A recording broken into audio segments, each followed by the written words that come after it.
All right, man, peace.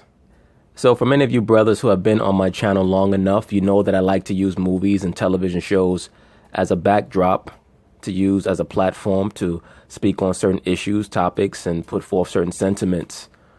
Why do I like to do that? Because as they say, art imitates life. And in order for a television show or a movie to be considered good by the masses at large or the population per se, it has to be addressing some component of the human condition, which is what makes it relatable. I say all that to say this. We're heading into what they call the blockbuster period, which normally starts around late spring, going into summer. And there are some films that I'm interested in seeing. They're going to cover some of them. And of course, they're going to talk about it, and I'm going to chime in. Well, the Avengers are back, and the Ocean series is getting a reboot. Summer is almost here, so how about checking out some new movies? Christian Blauvelt, deputy editor with BBC Culture, is back with a rundown of Christian looks like he needs to go to the hospital because I think he has 2 broken wrists. movies coming out in the next couple of months. Welcome. Cindy, it's so good to be back. Thank you for being here. All right, hey, let's start with the Avengers.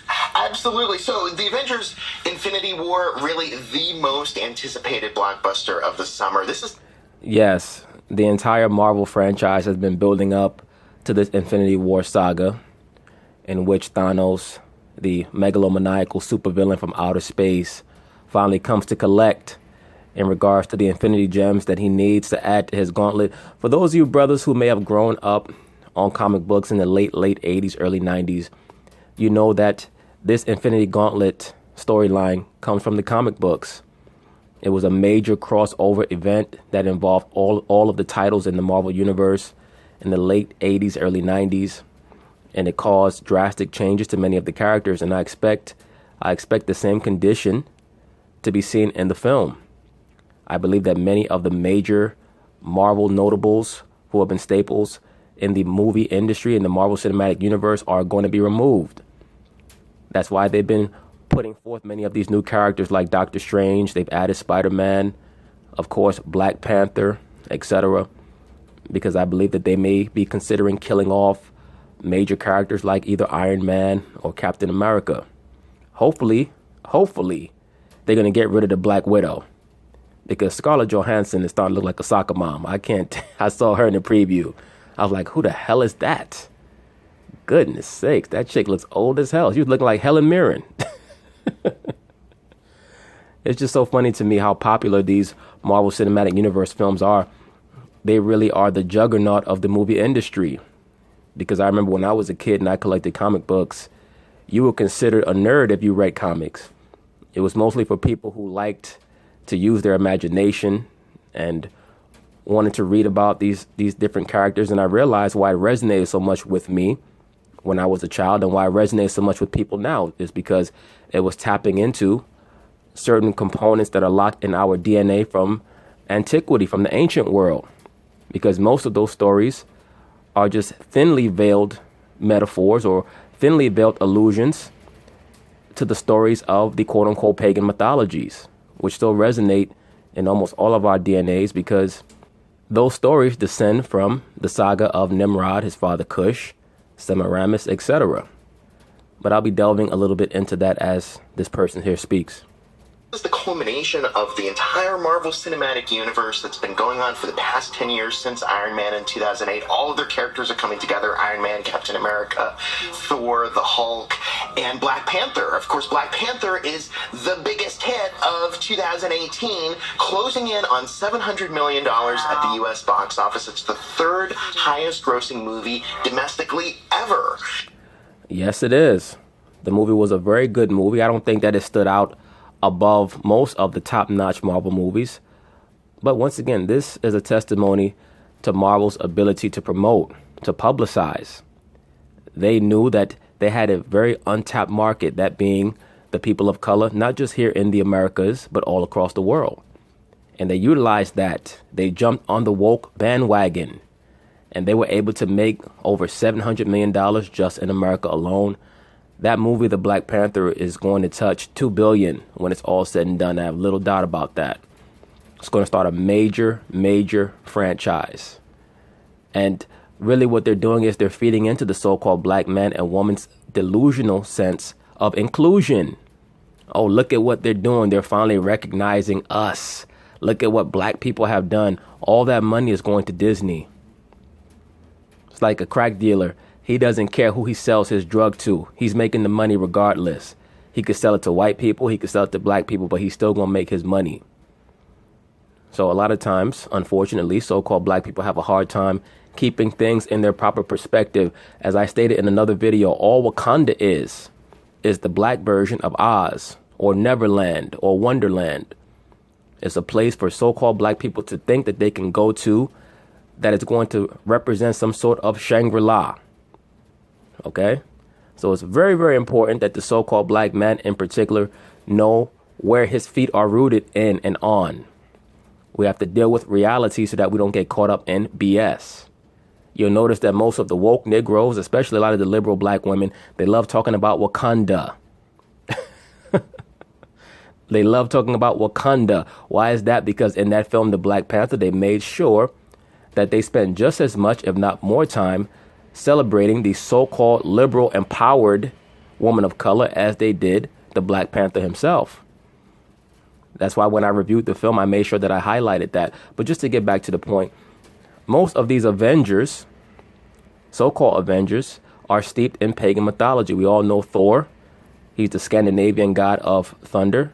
The name Thor comes from the Babylonian Zor, Z-O-R, meaning the seed. That's where you get the god Zoroaster from, which means the seed of fire or the seed of the woman.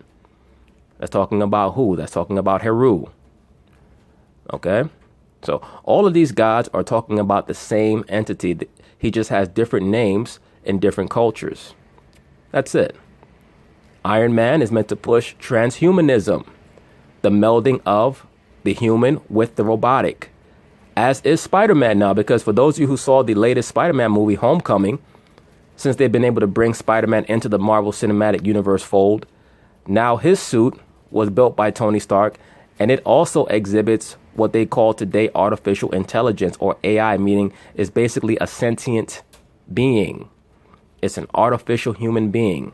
It's meant to meld with him, the bring together of the human and the robotic. It's known as transhumanism. You see it all throughout movies. They've been promoting it now for well over 30 years, almost 40 years, really over 40 years. If you want to talk about Darth Vader, Darth Vader was meant to push the transhumanism aspect, RoboCop, so on and so forth.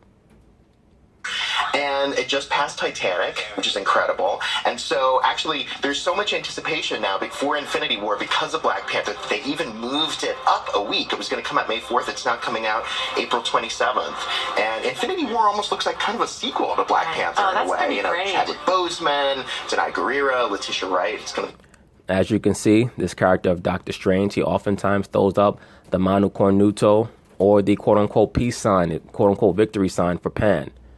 He's known as the quote-unquote Sorcerer Supreme. This was another character that was invented by Stan Lee, who Stan Lee clearly is steeped in the Kabbalah and esotericism. When you look at the characters that he created, the X-Men, the Children of the Atom, right? And when you hear that term, the Children of the Atom, is talking about the Kemetic god, Atum Ra, the god of the sun, okay? It's talking about mind and genetic activation. That's what the mutants represent. A higher level of human being, an elevated level, an illuminated level of human being. And of course, Stanley also mixed in different components, Malcolm X and Martin Luther King, with the dichotomy between Professor Charles Xavier and Magneto, and various things. Of course, Cyclops, Marvel Girl Jean Grey, the Iceman. The character of the Iceman is also an allusion to the planet Saturn. You have the Beast, which represents the so-called Wolfman, or the transformational aspect. The Kemetic god Wet, the wolf god, so on and so forth. But I mean, it's all over comic books that most of your key creators were heavily steeped in the occult or into the esoteric aspect of the belief systems across the world. Bob Kane, or especially Jerry Siegel and Joel Shuster, who created Superman. As I've told you guys already, Superman is Baal, aka Heru. That's why you see he comes from Krypton, aka Saturn, to the Earth, and he gets his powers from the sun. He also has the serpent on his chest. That's not a S, that's a serpent, and that is the symbol of Baal, right? Also, the character. By the way, I'll probably do a video on this for those of you who've seen the Rocky franchise. Rocky also is talking about Heru/Baal. That's why they named him Rocky Balboa. Okay, that's meant to be an allusion to the notion, to the understanding that his god is the serpent god. That's why he fights against Apollo. Apollo Creed.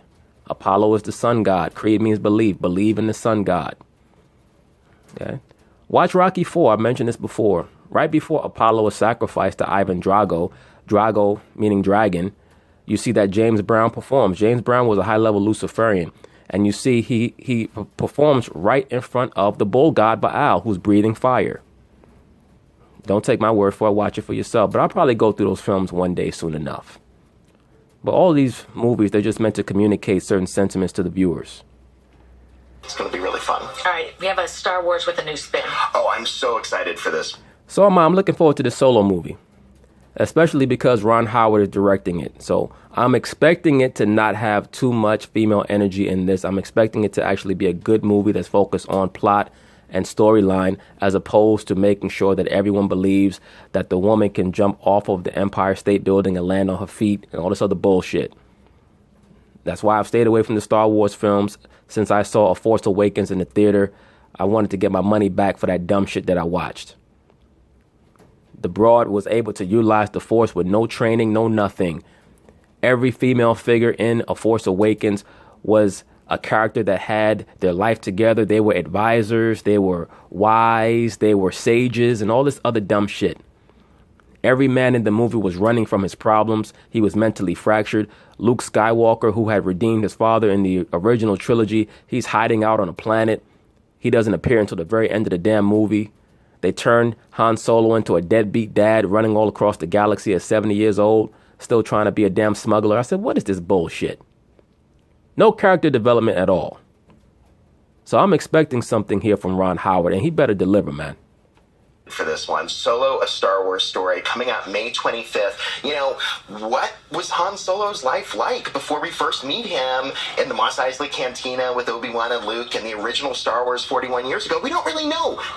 And once again, the character of Obi-Wan Kenobi is loosely based on Shem in the Bible, because Anakin Skywalker is loosely based on Nimrod, aka Asar or Osiris. Okay? For those of you who don't know. For those of you brothers who are interested in Kemet and all those other things, in the Egyptian king list, Shem ruled over the land of Kemet for a short while he was going back and forth with Asar and with Cush. He was known in the Egyptian king list as Semerket. He's actually, throughout the Kemetic histories, he's known as Sem, spelled S-E-M. They take out the H. Okay? This film will tell us, and Alden Ehrenreich is stepping into Harrison Ford's shoes for this one. We're going to see how he first meets Chewbacca, kicking off the galaxy's greatest bromance. He calls it the galaxy's greatest bromance. For those of you who don't know, Chewbacca represents the Caucasian man's infatuation with his dog. Okay? Might sound funny, might sound strange, but that's what it is. Chewbacca is just an overgrown dog. That's why when you listen to him, he sounds like... It's just Han Solo going all across the galaxy by himself with his dog, just screwing broads every once in a while. He's basically a lifelong bachelor. How he first meets Lando Calrissian, how he first gets to fly the Millennium Falcon, and becomes the scoundrel we all know and love. I'm not crazy about who they cast as Lando Calrissian. Nothing against that brother, Donald Glover, but I think that they could have chosen someone a little bit more masculine than him. But it's very clear why he's getting all the roles in Hollywood.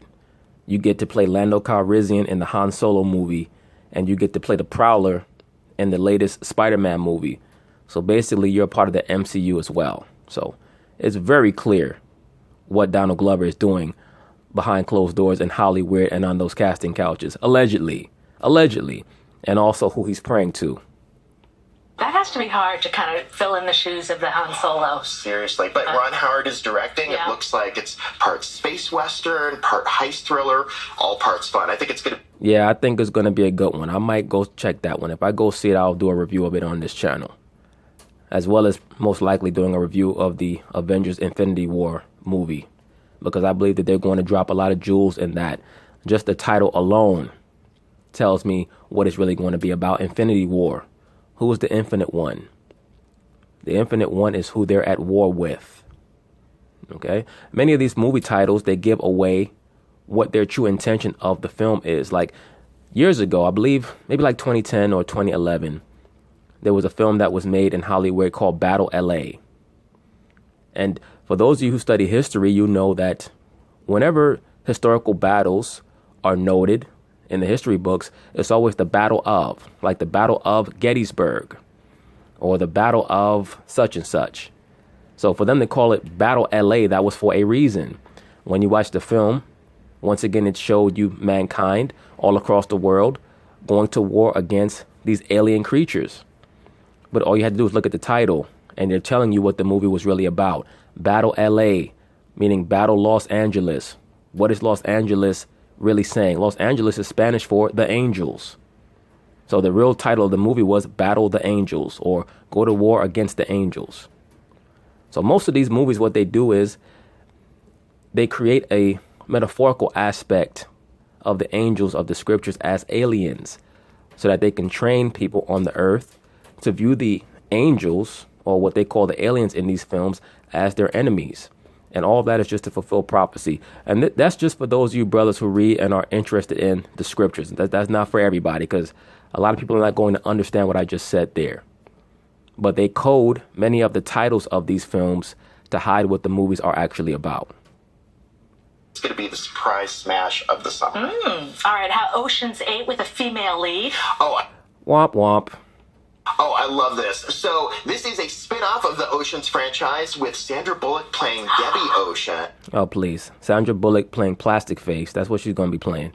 She's Love playing her. the sister of Danny Ocean, played by George Clooney in the films that were released, in the past 15 years or so. The only thing that this movie does is prove my point in regards to the liberal female in Hollywood. They talk all this shit about getting funded for female movies, and at every turn, all they do is try to make a female version of what men have done, because they have very little to no imagination whatsoever. And you know why that is? Is because deep down they know that people are not interested in their bullshit stories about women being depressed and talking about their problems for 2 hours. Nobody wants to see that shit. So what they'll do is they'll take a plot line from a movie that had notable males in it, like Ghostbusters and now Ocean's 11, and then just try to flip it and make it about women. Because really, once again, brothers, they're trying to train up the younger girls to see these films and say to themselves that you can replace men. That's all feminism is really about, is to create this dynamic between men and women of competition as opposed to complement. That's why it's so difficult for men and women to communicate and to be joined unto each other in any type of harmony, because the only energy that's pushed in this society between men and women is to compete and to be in contest with each other. That's why they make these silly movies where they want to really just have the entire cast be either effeminized or just turn it all over unto women when the original movie was men.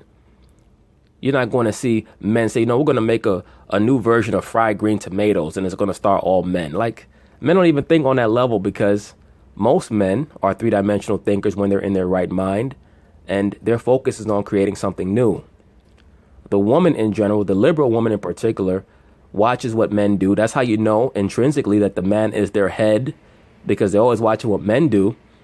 And then they want to try to bite off of it in some way or adapt it into something that they're doing. And then try to act like, oh, look, I outdid you. Or why are you so worried about what a man is doing if supposedly, according to you, the woman is the originator of everything? She creates life, allegedly. At least that's what the feminist women and the woman worshipping men say, allegedly. So, and And she's putting together a crew of Kate Blanchett and Mindy Kaling, Sarah Paulson, Awkwafina, Rihanna. You mean there's really a bitch named Awkwafina? Is that serious or is that a joke? So they have Mindy Kaling and Rihanna and all these other used up, dried up broads in this movie. Who the fuck is going to see this movie? Like, come on. You know, like how back in the day, a rapper would drop a CD and the record company that he was signed to would buy half the albums in the first week to make people think that the album was popping. That's what's going to happen with this movie. And that's what happened with Ghostbusters too. They went and they bought up half them tickets to make people think that that movie was popping. Ain't nobody want to see this shit. Like, come on. They're going to be robbing Anne Hathaway, who's playing a glitzy socialite, attending the Met Gala. She's wearing $150 million in jewels, and they want to take them off her, rob her right at the Met Gala. Expect a cameo from Anna Wintour. It's really fun. And I love that Kate Blanchett is in this because actually she had one of the most expensive red carpet ensembles of all time. A few years ago at the Oscars in 2014, she wore an $18 million ensemble. Like, Kate Blanchett must need some money because she can actually act. So I don't know why the fuck she's in this bullshit for. I guess she said, you know what, I get to play Brad Pitt. She probably said, well, I got a bigger dick than Brad Pitt anyway, so I'll just be in the movie. Allegedly. One of the most expensive ever, so it's kind of fun that the plot of this movie is about that in a way. And then switching gears, we're going to be talking about Mr. Rogers. Yeah, so I mean, I challenge anyone to watch this trailer for Won't You Be My Neighbor, the documentary about Mr. Rogers coming out June 8th, without shedding a few tears. It is so sweet, and it's about, you know, his life, how he created Mr. Rogers' Neighborhood. Look, if you want to impress me, make a movie about Mr. Rogers and have Eddie Murphy play his mock-up of Mr. Rogers from Saturday Night Live. Then I'll go see that. He created some of his characters like Daniel Tiger and King Friday. And just, you know, watching even just the trailer, it's like this is an oasis of calm and peace in a world that feels so chaotic and noisy right now. Oh, no, and it's definitely. We need this right now. We really need this. Okay, The Incredibles. And yeah, The Incredibles 2 coming out June 15th. You know, every Pixar movie seems to be really beloved, but I think The Incredibles is one of the most beloved Pixar films.